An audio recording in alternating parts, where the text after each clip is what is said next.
Hi, I'm Dr. Leslie Austin, affectionately known to my clients as the Lion Tamer, and today we're going to talk about what taking the higher road really means and how to do it, how to make the right decision every time, and how to deal with those pesky emotions that we think get us in trouble all the time. Stay tuned. Congratulations! You are tuned into Dov Baron's Leadership and Loyalty Show, the #1 podcast for Fortune 500 executives and those who are dedicated to creating a quantum leap in leadership. Your host, Dov Baron, is the founder of FullMontyLeadership.com. He's an executive mentor to leaders like you, a contributing writer for Entrepreneur Magazine, CEO World, and he's been featured on CNN, Fox, CBS, and many other notable sites. Dov Baron is an international business speaker who was named by Inc. magazine as one of the top 100 leadership speakers to hire. Now, over to Dov Baron.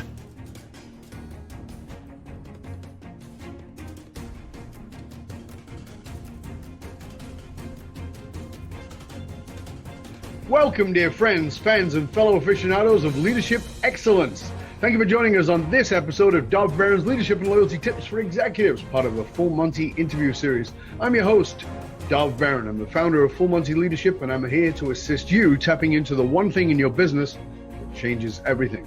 Let me ask you, are you committed to up-leveling your leadership? What's your process for making the best decisions possible? Can you do so while keeping your ego in check? And can you do so while choosing to, and not only choosing, but taking the higher road? Well, stay tuned because you're about to find out. Remember, you can chat about this episode or any past episodes on our Facebook page. Simply go to look for Dov Baron's Leadership and Loyalty Podcast. If you're a new listener, new viewer, thank you for joining us. Strap yourself in. We're about to go full Monty. As always, you can find us on iTunes, which is now, Apple Podcast, Spotify, iHeartRadio, or wherever you tune into podcasts. And remember, we always need your help in staying relevant. So please go to wherever it is you listen to the podcast and rate, review, and subscribe to the show. We really need that, and we appreciate it. You can also catch us on traditional radio stations across the United States every Monday and Thursday, all the way from Colorado Springs to Wisconsin, to Washington, to Georgia. We're everywhere. You can also look for us on Roku TV with over 100,000 subscribers. And if you're a regular listener, a big thank you to you for making us the #1 podcast globally for Fortune 500 listeners, with a potential reach of 2.5 to 4 million listeners for every single show. We're honored and grateful to be cited by Inc.com as the #1 podcast to make you a better leader. And if you didn't know, you can also get us on Google Home, Alexa, those kinds of places. Simply just say, play Dov Baron Podcast. Again, thank you for sharing the show with everybody you know. All right, let's strip it down, dive right in. As a leader, whether you're a CEO, someone in the C-suite, a sales leader, entrepreneur, a leader in any capacity, you know that on the climb to the top of Success Mountain, at some point, you're going to have to deal with someone whose ego is so big that you might want to quit. In fact, we know that according to Gallop research, people don't leave jobs, they leave bosses. But here's the uncomfortable question, so brace yourself. If behavior is modeled, have you, maybe without realizing it, become what Gallop calls a boss from hell? And if you have, what can you do about it? Well, let's find out together. My guest on this episode is Leslie Austin. Dr. Leslie Austin is affectionately known as the Lion Tamer. Dr. Leslie Austin has over 25 years experience of helping successful senior executives and leaders create positive change in behavior patterns for themselves and their colleagues and their teams. Those positive behavior changes result in significantly improved performance and effectiveness at work and in their personal lives. She helps her clients learn how to systematically and become more effective decision makers by practicing taking the higher road.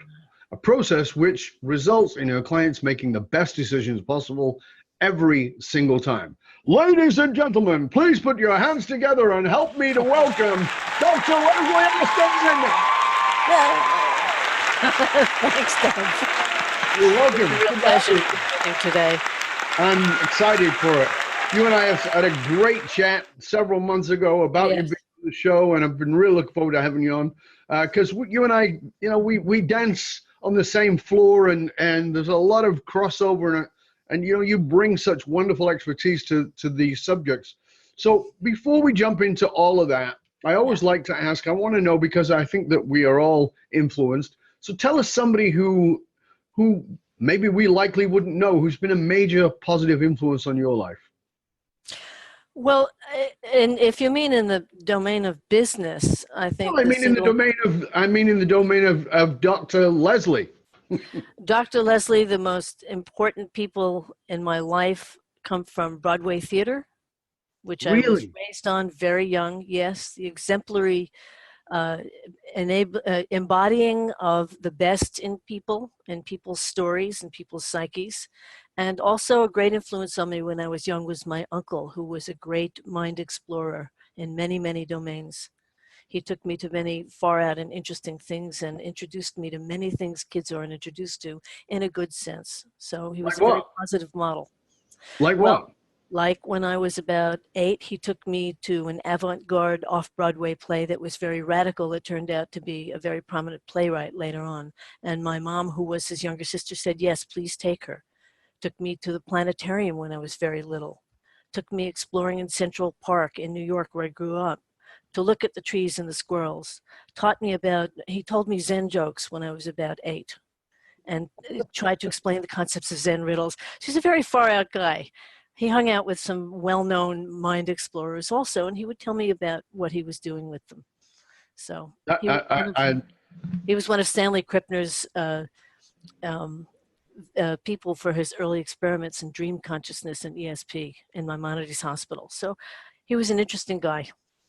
Fabulous. I mean, I love hearing these people who've impacted our lives, because, we'll often, we quote, well, Carl Jung, or we'll count Martin Luther King, or, or Gandhi, famous, Oprah even, but there's always that somebody that nobody even knows of who has had a major impact on our lives. And we're like, yeah, and it's usually something that's a bit odd. As in, it's out of context with everybody who's around you, and it's beautiful because it forms this initial pathway for us. I love that. Yeah, I'm one of the few people I know who feels like the text and literature of live Broadway musical performance is part of my bloodstream. It's very important to me. So as young as 3, I was being taken to shows, and I loved them. And what was so important to me was when people would sing and be totally coherent, and it was thrilling. The music and the live performance was the best in human beings, and there was a connection to the heart that I didn't experience anywhere else. It was wonderful. There's a whole string of those people that I grew up with. That's amazing. I've talked about this actually on the show before, that that I used to never watched American Idol, but I used to love watching the auditions of American Idol. And I would find myself crying. Yeah. And I'd be watching and be crying, and my wife said, what is it that makes you cry? And I couldn't answer for a while, and I really thought about it, and I said, it's the pure vulnerability. Yes. It's I'm going to stand out here with the cameras on me in front of people who are destined to judge me, and I'm going to just pour it all out.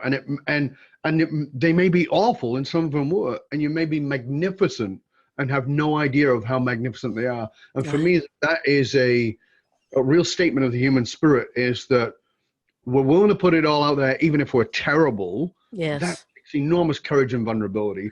And we're willing to put it all out there and maybe not even know our own magnificence. Right. And the ones that give you the chills or make the hair on the back of your neck stand up are the ones who just sing from their heart. They're not performing. They're not showing. They're not doing a thing and being special and using the mic. They're just really totally in coherence with the music, and they're just singing it. Poet Robert Graves said, when the hair on the back of your neck stands up, you know the goddess is present. And that means something to me. You're connected with a higher energy that connects us all when you experience that. That's beautiful. That is beautiful. And that kind of takes me as an interesting segue into my next question to you, which is, I think it's really important that we get clear on this before we even start, because it's important to me, and I know it is to you because you and I talked about it before, having people understand that we are not the kind of we're not the kind of teachers, guides who are looking at people and saying, well, you're not as good as us, because Oh, Lord, there is a no. challenge with this title. So what is the difference between taking the high ground versus, as you put it, taking the higher road? Taking the higher road rather than the high ground. High ground implies that there's one standard to which we should all aspire. Taking the higher road means you want to be the best you can be. What's the Mm. next best step you can take? It's not one ultimate goal of perfection. We're always growing, we're always changing. So when you make the higher decision than where you are currently, you're evolving, you're doing something better, you're improving. And then after that, what's the next higher decision? So it's really about a process of self-improvement and growing and evolving. So, and I love that. And like you and I talked about that. I love that because it doesn't give anybody the right to get to a place of righteousness, but rather No, than constant evolution is, and honoring that. But, you know, I've climbed to this level, look back, yeah, I've come this far and I've got more to go. And that's great. right. As opposed to, oh, look at me, I'm looking down on you, Well, that which is brings also us the truth. to something that's a problem with so many of our leaders today, which Hmm. is they do say, look at me, I'm a star. And their interest in their career, they think they're great leaders because they're promoting their own career, they're promoting their own success. Our culture, unfortunately, is very unbalanced and tends to reward very narcissistic, charismatic, extroverted, flamboyant, showboat people who may Hmm. not necessarily have the best characteristics to be a good leader. And those that do have the good characteristics, we dismiss as not being charismatic enough, not being flamboyant enough.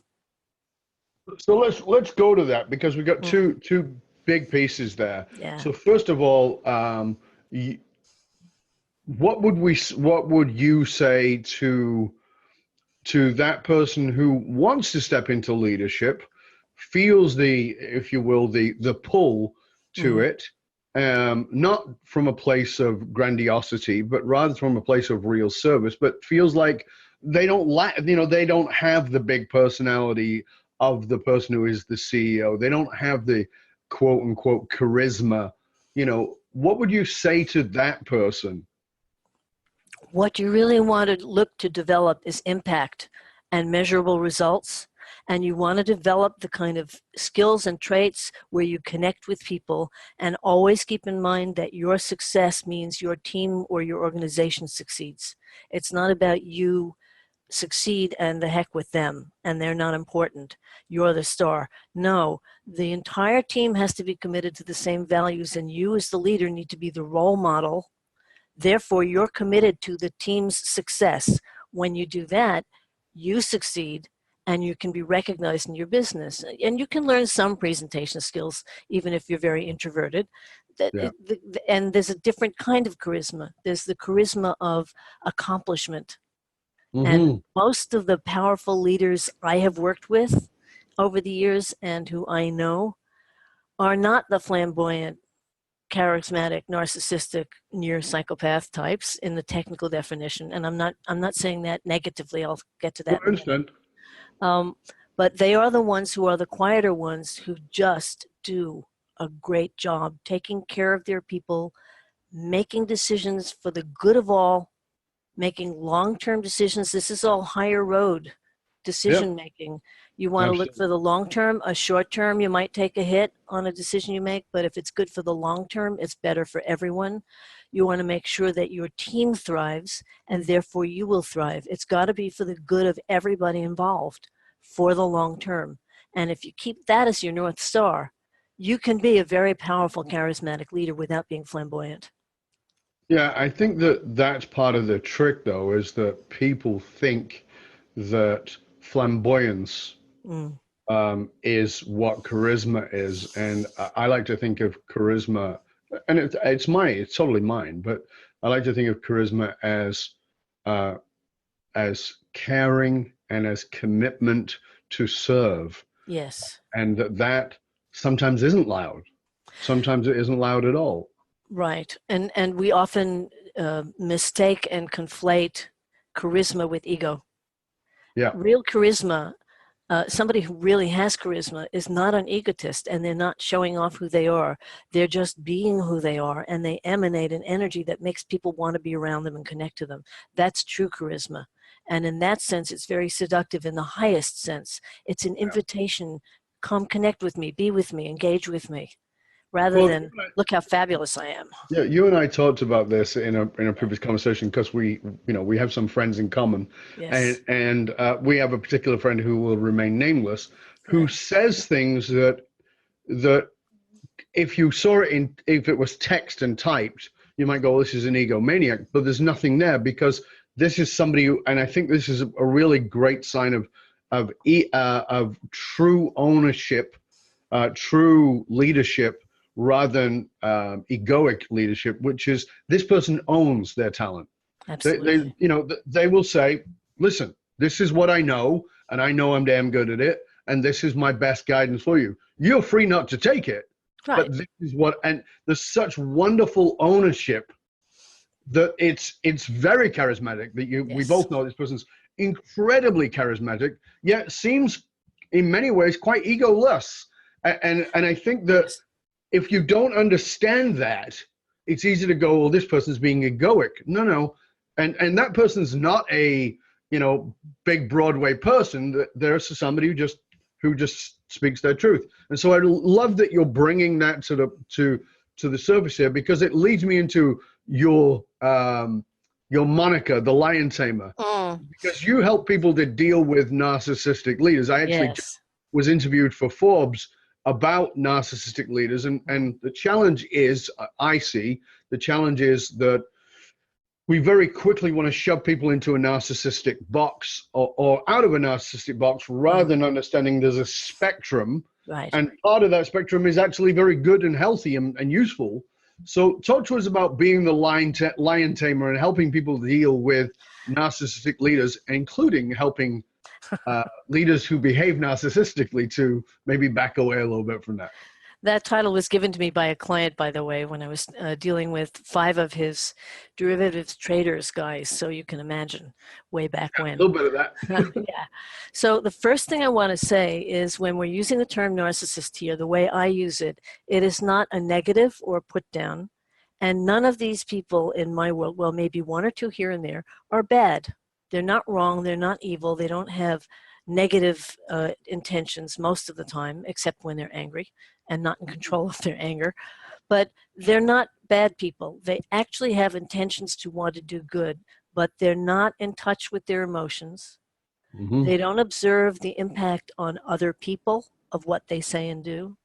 And they're focused on what they need in that moment. They live in a win or die frame of mind in life. And that can be very dangerous. What you need to know is they're very, very insecure underneath, and they will do anything to not let you know that. I've never met a bully, a narcissist boss, a micromanager who wasn't actually really scared.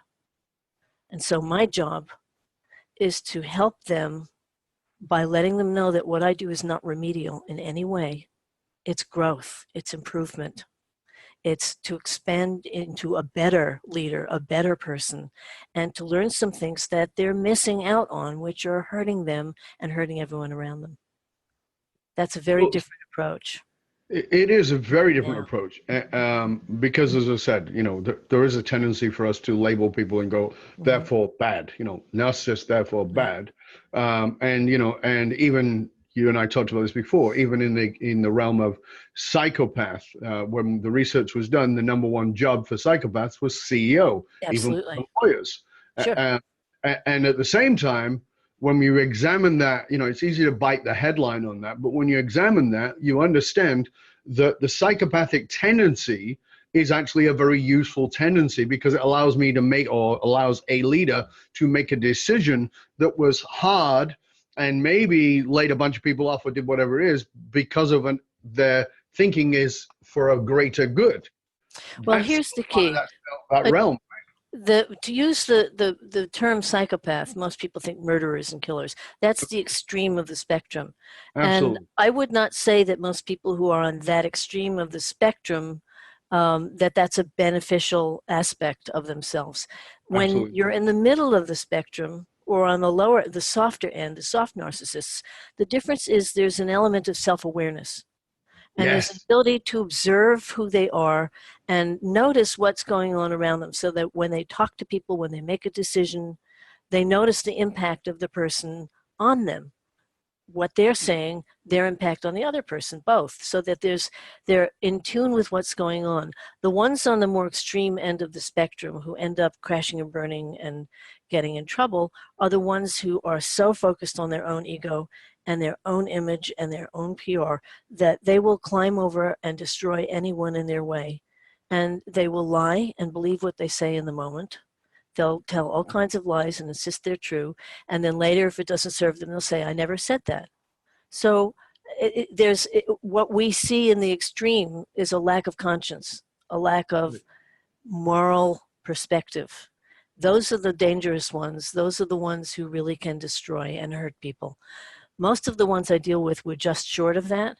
Hmm. And they come to me usually because they're sent by somebody bigger and badder than they are, and Right. or they're just about to crash and burn and they know it, but they don't know why, because everything they've done has worked up until that point, and now they're in trouble. So they're Right. angry, frustrated, totally looking down on me, not wanting coaching. And that's fine because I can watch them play out their bad behaviors on me in the first session or two. They don't know, but I'm observing their MO. How do they put me down? Yeah. How are they condescending? And Hmm. then I can say, did you notice that when you did that, I bet you have no idea that my reaction was this. And if I were your executive assistant, I'd make sure you had a bad afternoon. Hmm. That Yeah. gets attention. Yeah. So There's an impact on them. they need to wise up. And I can never say to them, I make it very clear with my clients because I really like them. They're very smart, most of them. Oh yeah. And when they start to become self-aware, they're wonderful people. Really, they're very interesting people. So I want to get to that interesting part in them and help them uncover it more. And that's very exciting in working with them. So when they come to me, I want them to know that I want them to be their best self. I want them to make the higher decisions. I want them to be more aware. I think my mic is making noise there. I want them to be more aware. I want them to grow. And the more they take care of themselves and grow and take care of other people, the bigger king they'll be. And Right. they like that very much. So you brought up a lot of stuff there for us to unpack, Mm-hmm. and I think we need to. It's important. So Mm-hmm. there are a couple of things here. First of all, it's I always talk about the difference between willing and able. Mm-hmm. So you're able, but are you willing?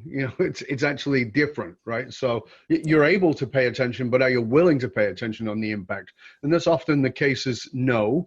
And as you and I talked about, oftentimes the answer is, and you just talked about it. Well, this has always worked.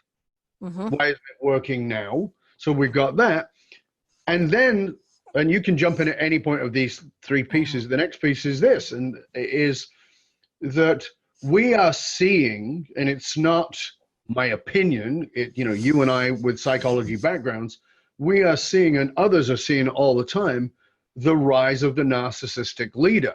Uh, Absolutely. it, we, I feel like we moved so far away from that, right? As we flattened hierarchies and did all that. Now we've got the polar responses. And you and I both know psychologically human beings work in polarity. So now Yes. we've got the swing, and we've got we've got Nigel Farage is about to, and Boris Johnson in the UK. We've got Donald Trump in America. Yes. We've got I've forgotten his name now, in the Philippines. We've got the leader of Brazil, Yes. Hungary. We're seeing the rise of the Venezuela. Venezuela. Thank you. Yeah, the rise of these massively egoic, narcissistic leaders who lie on camera, then Yes. get called out and say, "I never said that." It's like, Right. hello. I mean, we used to call that crazy making in psychology, Right. right? Only now, instead of doing it with your partner, you're doing it with your date, who happens to be the rest of the country. Right. So talk to us about that, Leslie. I really want to hear your point on that. Why do you think that nationally, not necessarily US, but in different nationalities, why do you think that people are looking to these narcissistic leaders, and you and I are actually trying to help them to be, still with the narcissistic tendency, but to certainly have more compassion and more understanding? Yes. Why do you think people are feeding into that and just going, yeah, it's okay, do whatever you want? Well, I think it traces back a little bit to, believe it or not, the development of television, where you could see people in the 50s.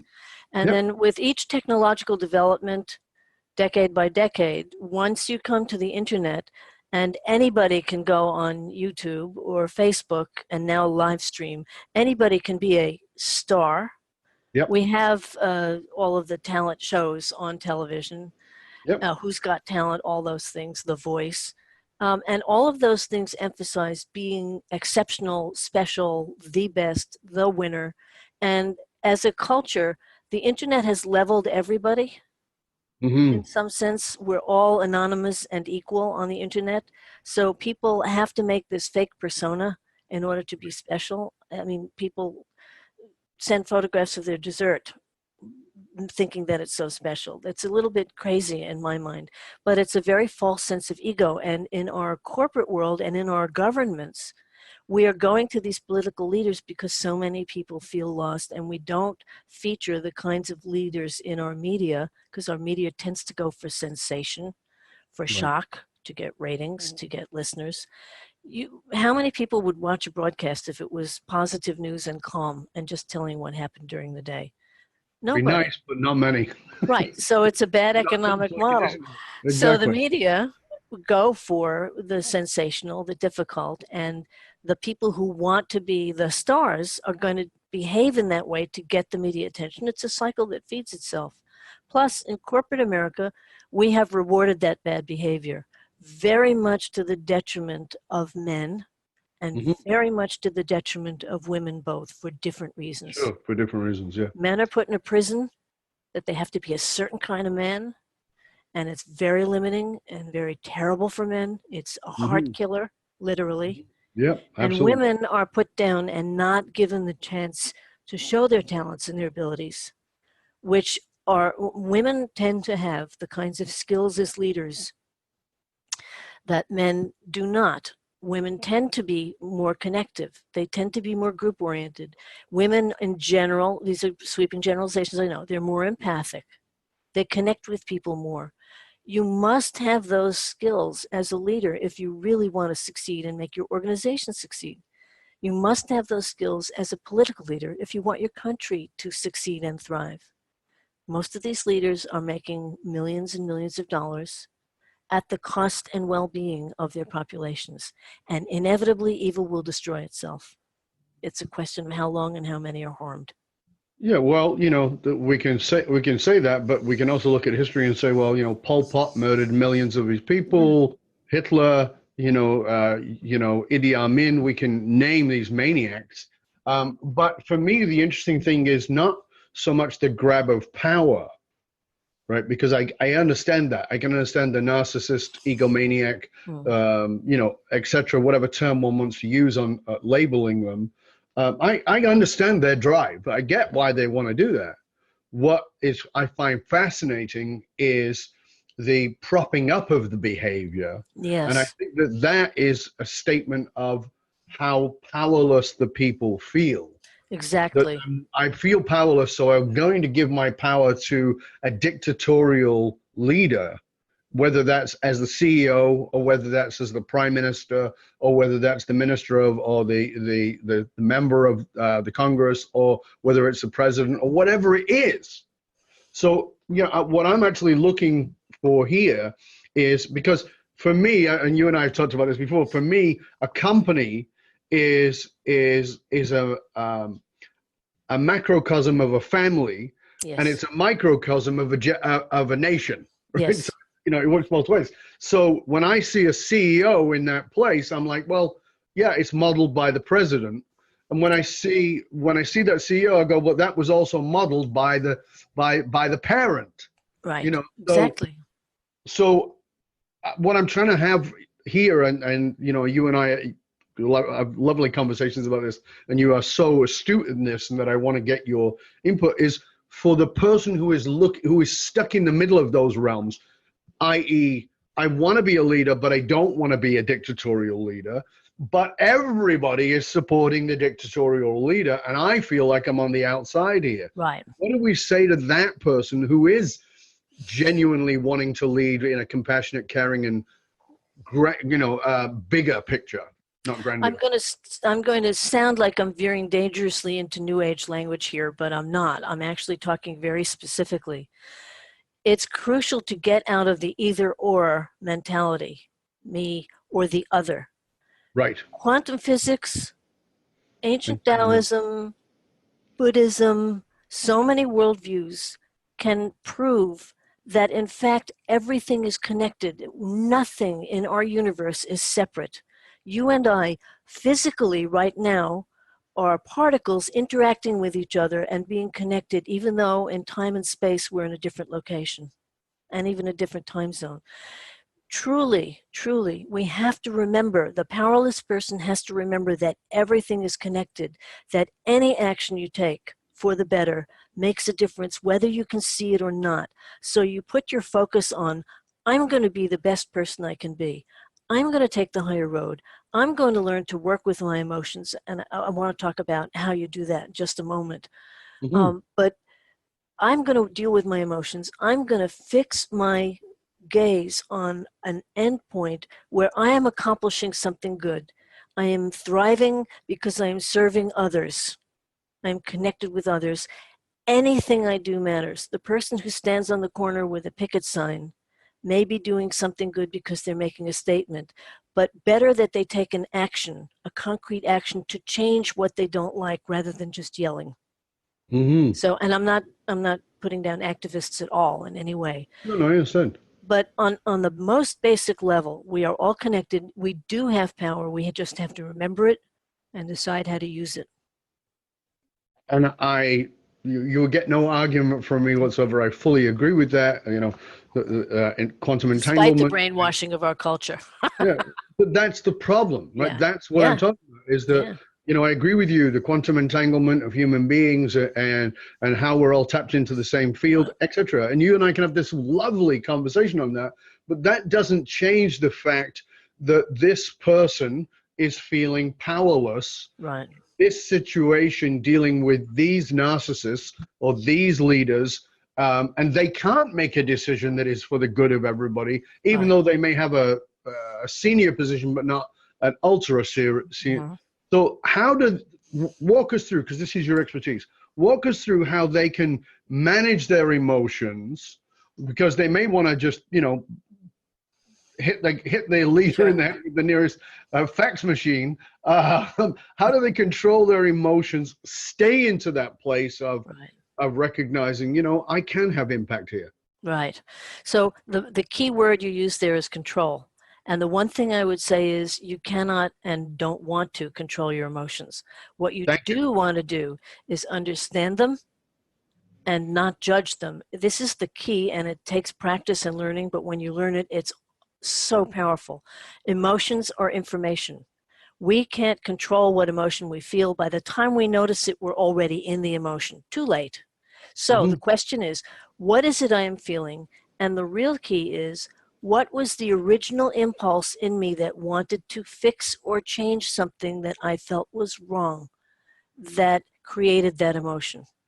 So even if you go to an extreme and you find, say, a murderer, way back before that destructive act was an impulse that came from pain or deprivation, or something was unfair, and there was an original impulse to make it better. Now the actions that were taken, completely distorted and destructive. So when you treat emotions as information, and you take a breath, and you are truthful with yourself, and you don't judge any emotion as good or bad. Anger is not bad, joy is not good. They're just information. What is it telling you you need to do? Take a moment, it could be as little as a second, and choose a better action that was more likely to get that need met. So it's not about showing I'm angry, it's about fixing what is making me angry, which is underneath. Yeah. That can be learned. I teach people that all the time, and Yeah. their lives change. And someone who's, say, a lower level manager who feels powerless because they can't make the higher decisions because the boss doesn't let them, you can still have impact in your circle. The reality is you may not be able to afford to quit that job. Right. Maybe you can't, but you can have impact in your own circle. You can be a good leader in your circle, and you have to notice and acknowledge to yourself when you're doing a good job, because that is a way to then negotiate to a better position somewhere. You might even end up in another company with a different culture that values that more. You will be recognized for it. At the very least, your life will be better and you'll be less stressed because you know you're doing a good job. You can look in the mirror in the morning. Right. There is something that you and I talked about before that I think is key to what it is you've been talking about, because you and I, this is a very it's an area of the work that we do that I don't know of too many people like us who do the kind of work we do in this Yeah. context, which is looking at primary drivers in the context of emotional logic. And Mm-hmm. and you touched on it there, and I want to come Yes. back to it because I want people to grasp this, because there is a tendency within us all to polarize right, wrong, good, bad, Mm-hmm. and we do that not only about others but about ourselves. And the point that you just brought up, Leslie, that I think is so important for everybody to grasp is, I think you and I talked about this, that many years ago I spoke at the UN, and I spoke at the UN with a guy called Tony McAleer, who now runs a group called Life After Hate. And Mm-hmm. Life After Hate is for people who were members of hate groups, and he was the head of WAR, which was White Aryan Race, Mm-hmm. and he has now become the leader of this group, Life After Hate, written a wonderful book, and I had mentored Tony in coming out of that mentality. And when we were asked at the UN, because we were there together, speaking together, and people said, well, how could you mentor him when he was a neo-Nazi and you were born Jewish? How could you possibly do that? And I said, because two things. One, nobody sits in front of me who isn't me.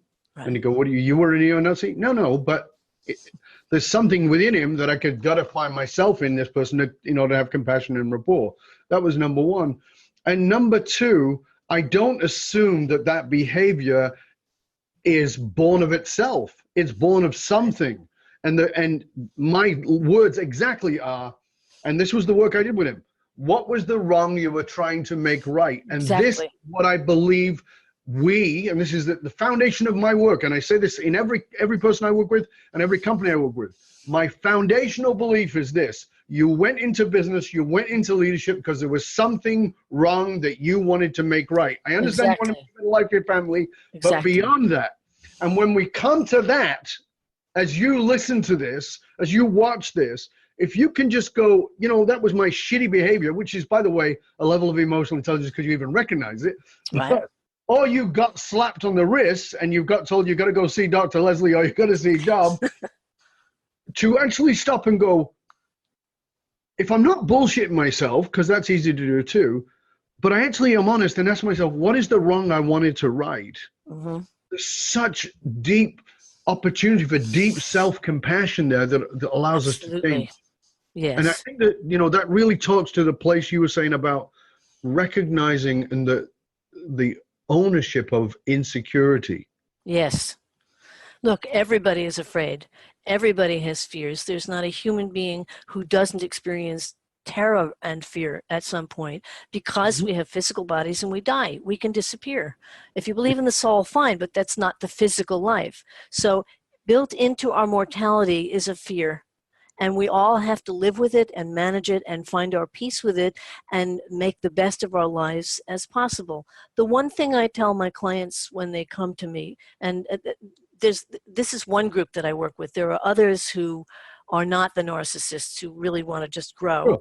But in the narcissistic group, the one thing I tell them is, I don't care if you or other people think what I'm being told about you is true. I don't want to know if it's true, and I don't want you to defend anything. What I know is you're getting terrible PR from other people, and you have the power to change that. If you want your life to be better and you want to succeed more, this is the doorway into people like this who think they know everything. If you really want to succeed more, let me help you notice what you're missing so that you have the power to change the PR that you're getting. By changing your behavior, people will react to you differently. You'll get different responses, and you'll be a different kind of powerful leader. So it takes it completely out of that moral judgment, and it allays the fear that secretly they're really defective. Yeah. And it brings them back to, what's your real purpose? Aside from being an ego and a star. After success, what? After so much money, after so many great jobs, okay, you're CEO of 3 different companies. Now what? What does your life mean to you? What do you really want to do with that power? You have to grow in order to answer that question. Yeah, these are great points. So let's come back to what we talked about in the intro, which is how to make the very best decisions every time. Right. In the context of what we've been talking about, what's the best guidance you can give around that, Leslie? Well, there are many ways to go about that, but again, you want to keep in mind the higher road principles, which is what's really the highest good for all involved, the long-term perspective, and what will make things better for everyone involved. So, and it doesn't have to be perfect, but it has to be better than where you are now. So it's a process of steps. That's number 1. Number 2, most of us are either unaware or afraid to look at our hidden intentions. And we all have hidden motivations and hidden intentions, and we think they're going to be ugly or they're going to make us look like bad people. And so one of the ways, excuse me, to go into making better decisions is to go through a process where you uncover an issue that's stuck that you're not really dealing with. Okay, what am I getting from that that's positive? And what am I getting from that that's negative? What are my gets? And when you pick out 1 or 2 of the gets that are negative, you go deeper into those. What do I get from that? So you might, if you wanted to change a sales process in a company, for example, I'll use a non-personal example. You might, one of your negative gets might be, one of your positive gets might be, I think I don't fail, but I don't accomplish anything. That's a negative get. Right. So what you would uncover, what do you get out of not taking action and being afraid of failing? Well, I stay safe, I stay protected, and I look good. Well, those aren't bad. So what are better pathways to change your actions so that you do take action, but you stay safe, you stay protected? Make a plan, make steps, get feedback. So I don't know if I'm being clear. When you go into the hidden intention and you literally unpack all of the elements, you take the negative ones and you find a better way to, there are good needs again, original impulses. Yeah. So our hidden intentions often sabotage us. So we need to be honest with ourselves. Again, not judge any of the emotions. And the thing is choose better actions. Yeah, the thing is that as you listen to this and you're thinking about it, and maybe it's hitting you, and I hope it's having impact here on you. But here's something I just want you to know, that human beings don't do anything, I mean anything, without a positive payoff. Right, exactly. And your shittiest behavior has a positive payoff inside of your own coconut. You think it's positive, yes. Right. Yeah. So and sometimes the positivity, and again, that's a poor label, but the payoff, the payoff you get could be as simple as the proof that you're a terrible person. Right. And the payoff, that's where validate your dad's crappy message to you, and so that you can have a bond with your dad. And so you behave in a way that gets you a bond with your dad that is terrible behavior, that doesn't work, but it gives you this psychological sense of connection, which is destructive. And if you don't take the time and the courage and the commitment to look at these things as you're suggesting, then that destructive behavior goes on and on and on. And people end up very sad. And that, for me, is... Yes, and see, that's where one of the principles of looking at making a higher road decision comes in, because those hits, those positive payoffs from the negative energy are short term. They're Yes. not long term. They don't last. So it might make you feel great at the moment to put that person down. You feel powerful, feel smart. Look, I got a real zinger in. But in the long run, they're going to get you back. It's not smart.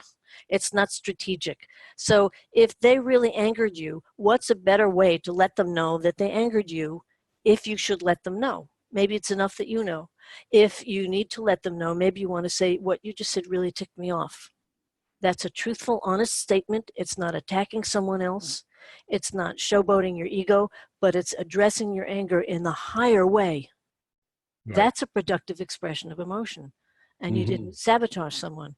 That has a long-term payoff, because someone is much less likely to attack you back when you say it that way truthfully. Not what an idiot you are, but you really just made me very angry. Yeah, ownership of your own feelings in the Mm-hmm. contracts, in the context of what happened. Exactly. This is a wonderful conversation, and you and I obviously can go on for a very long, much Yes. longer, couple of weeks actually. Yeah. But what do you think is the most common misunderstanding about what it is that you do? Because I'm, Yeah. from our previous conversation, I know that it's very easy to misunderstand what it is you or I, Yes. It and sure they think, is. so they want to put it in a box, and Mm-hmm. the box is often a mislabeled box. So what is the most common misunderstanding you find? Two things. One, that dealing with emotions and human contact and relationships doesn't matter in business. It's the numbers that matter. Everything has to be measurable in performance. And the mistake there is that behavioral changes that improve everyone's lives, higher road decisions, are measurable, and they have a direct return on ROI. Because when a company or a team is more cohesive and committed as a team is only as good as its weakest link. So if you as a leader are really committed to the higher road decision, to the long term, to the group, to the organization, and you thrive and they thrive, everyone benefits. That absolutely improves productivity. It absolutely increases the bottom line. It's a hardcore measurement, and it's a serious mistake to say that doesn't matter, that's HR, as if Hmm. it's dismissed or not important. The second thing is, most people think emotions are chaotic and uncontrollable, can't be changed, can't be learned. Not true. My entire career says it's not true, and yours as well, I'm sure. Hmm. So, you know, I, I think that even the way that you and I look at the psychology of human beings is quite different than traditional psychology. So, Yes. what was the turning point in your life, in your leadership, in your business philosophy? You mean for me personally? Yeah, for you The personally. day I realized I didn't, as a woman consultant in business, which is a big advantage because I can say things that a guy can't say to another man and get away with it as long as I grin. I can tell the truth in a different way, and the dynamic is different. There are disadvantages to being a woman coach because people automatically dismiss that I can't be powerful, I can't be effective. The biggest turning point for me was learning I didn't have to prove anything to anybody, that I really know what I know. And I'm like our mysterious friend, I'm very, very good at what I do. I have a very high track record of success, and I love what I do. And I Right. love my clients after the initial first few sessions, and we get past the garbage stuff, and they turn out to be great people. Yeah. So, learning that I was their peer, didn't have to sell myself, didn't have to prove myself. They get it or they don't. They're willing to engage with me or not. That was a very big turning point for me, and I Yeah. relaxed. I love that. Yeah. Again, it's what you said. It's about like our friend. It's just this wonderful ownership Hmm. that's not ego based. It's just like, Hmm. I can help you. Do you want the help? If Exactly. you Do you don't, want to that's play? okay. Yeah. If you don't want to play together, that's all right. Right. But if you do, and Here I am. I'll often say, I will be. You know, I told you this. I think I'm a little more tough around it, which is, I will fight for you, and I will fight you in Hmm. order to save you. Hmm. But but I'm not here to talk you into it. Right. That's not going to work, right? And And I think that the work you do is profoundly important. And I just want Mhm. you to know that. And I want everybody as a listener to know that. So As as is we come, yours. thank you. It's very kind. As we come towards the end of the show, we're entering into our lightning round. Let's ask you some questions. What are you personally most curious about right now? Consciousness. I'm studying and exploring human consciousness in many different domains. It includes what we would call the woo-woo, the psychic, remote viewing, all of that stuff. I study quantum physics a little bit, as much as I can understand it, and I still deeply study Broadway theater. Broadway theater. Still. Deeply, it's my bloodstream. What can I say? And what is it about that that you're curious about, though? Is it the manifestation of the psyche into the characters, or It's actually the experience of experiencing the live performance at its height in an accessible form. To me, Broadway musicals and plays are much more accessible in a way than opera, for example. They get to the heart much more, and it's a visceral heightening of human experience. mm, that's We've talked fascinating. about that. Yeah, Yeah, that's fascinating. yeah. That's really fascinating. Thank you for sharing that with us. That's It's my really, pleasure. really interesting. Um, Thank you, Sirius XM, for the Broadway channel. yeah, that's pretty cool too, right? Yeah, yeah. Um, so here's one for you. You get asked, because you're such an expert, you get asked to write the final test question on life's test. Everybody's got to answer this question. What is the final question on life's test that you would write for us all to answer? Are you willing to be you? Are you willing to be real and be happy about it? I think that's Okay, it. that's it. Okay. So in a time, and you and I have talked about this too, but in Yeah. a time that we live in where political correctness Mm. is on the polls, meaning, you can't say anything without offending somebody, or you just say whatever the hell you like and don't care about anybody. We've definitely seen both of those things. What is your bravest opinion? Ultimately, none of that really matters. What matters is every step you take, every thought you have, every feeling you express, how you live your life moment to moment is far more important than what's going on out there. It's much more powerful. It's paraphrasing Buddhism to say the point of absolute power is in the present moment. So make Hmm. the most of the present moment. That's not where you're powerless. That's where you have your most power. Be aware of it. And even if it's saying hello to a barista in Starbucks and making their day 2 minutes happier, that's a good thing. And it does something good for you too. You don't have to lead a huge company and change the world to be doing good all the time. And by Fabulous. the way, the Me Too movement and all that, and the political correctness and the extreme polarities are the results of letting people get away with extreme narcissism where there were no consequences for not taking care of other people and for being too egotistic. And that too, I hope, will balance out in time. Yeah, well, as you said, the psychology of humans is we move into polarity, Yeah, but we can't find the middle unless we know the either side. And right. both sides are pretty crazy right now. The extreme left, Mm. extreme right is crazy. Keep the But long view. Keep the long view. We got yeah, to and that's balance it. it out. And that's it. And in the Yeah, long view, I think that women will have much greater voices and more power, and that's great. And people of transgender or gay or whatever it might be will right. have better voices, and even hopefully, eventually, people of color, because it's just Mm. that's frustrating to me and upsetting that it's gone on so long. But we have got to find that middle road. By the way, the Dalai Lama has said many times that his next reincarnation, he'll be a woman in the West, and that women will be the leaders that will balance out the world. And I personally want to add to that, in no way can that be to the detriment of men. It needs to be a balancing for both so that both sexes thrive. It's not to put down or diminish men at all because we have complementary skills and abilities and ways of being in the world, and both are crucial to achieve a balance. So I'm hoping for that balance. Yeah, it's this wonderful piece that I'm seeing from some more enlightened beings these days, which is understanding that. there's this thing in Boston about the straight pride parade. I'm like, you don't need a straight pride parade because you're already proud to be You're the straight, dominant culture. and you don't have to fight against it. And it's like, like white privilege. I don't know what it is because I'm white. Right. And See, it's that's the either or we talked about earlier. You have to remember the world is not about the stranger as opposed to my tribe, either or, the other, separateness, opposition, fighting. That will destroy us. That's why we're destroying the planet at the moment, because it's all territorial and money based.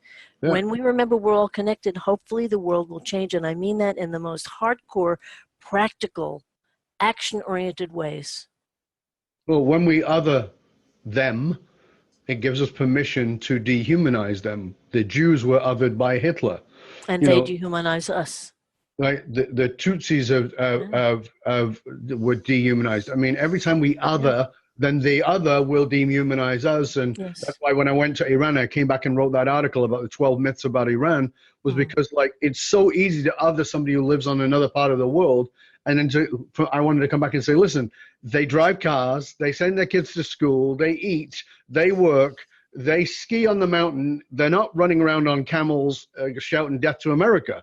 That's bullshit media. It's got nothing to do with reality. These are people just like you and I. Exactly. They're psychologists, they're carpenters, they're plumbers, they're people. And we've got to get away from that. So thank you so much for that. What makes you cry? Really feeling emotion, a great joke, beautiful music, really anything that touches me. My mother used to tease me to say I would cry at card tricks. So I cry easily and I don't mind. I used to try and hide it and I've given up, and if it touches me, I'll just drip and it's fine with me. It's being human. That's really who I am. I'm a very emotional person. That doesn't mean I'm acting out all over the place, but I feel my emotions, and it's much better and much more thrilling experience to let them flow. Why stop them?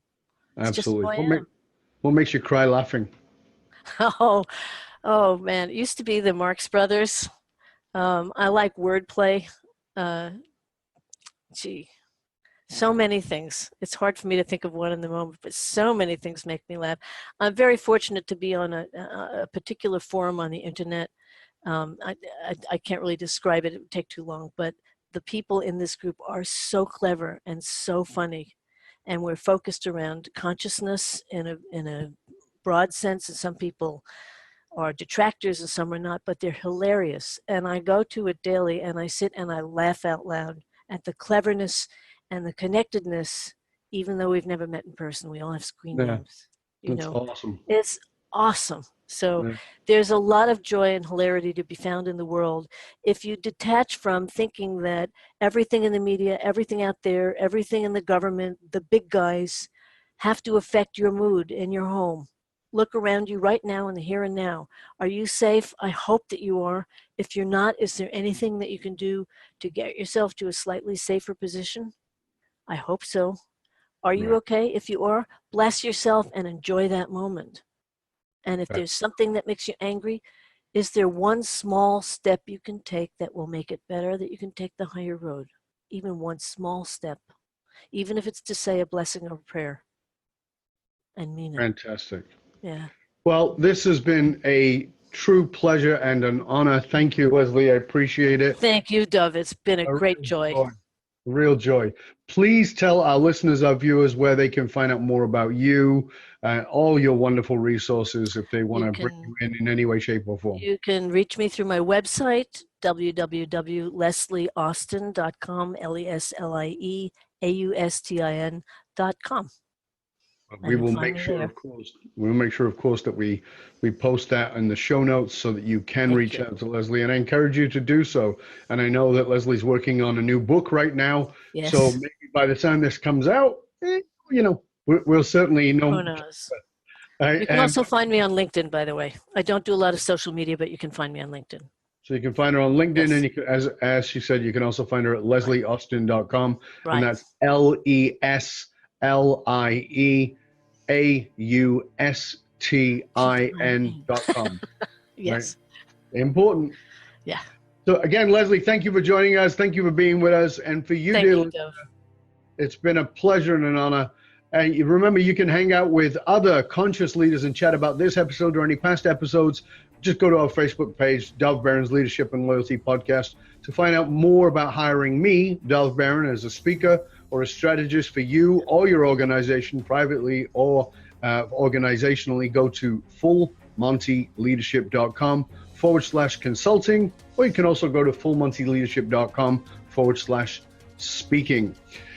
And remember, the research consistently shows that even the fastest growing companies face the same challenges you do. They're spending money, energy, time, attracting, training, and developing top talent, also only to have them leave at an alarming rate. If you're frustrated with investing in training and developing your talent only to leave before you get your ROI, then come talk to us at fullmontyleadership.com, where we provide you with the essential leadership skills to rekindle and amplify the hidden loyalty assets inside of your organization by tapping into purpose.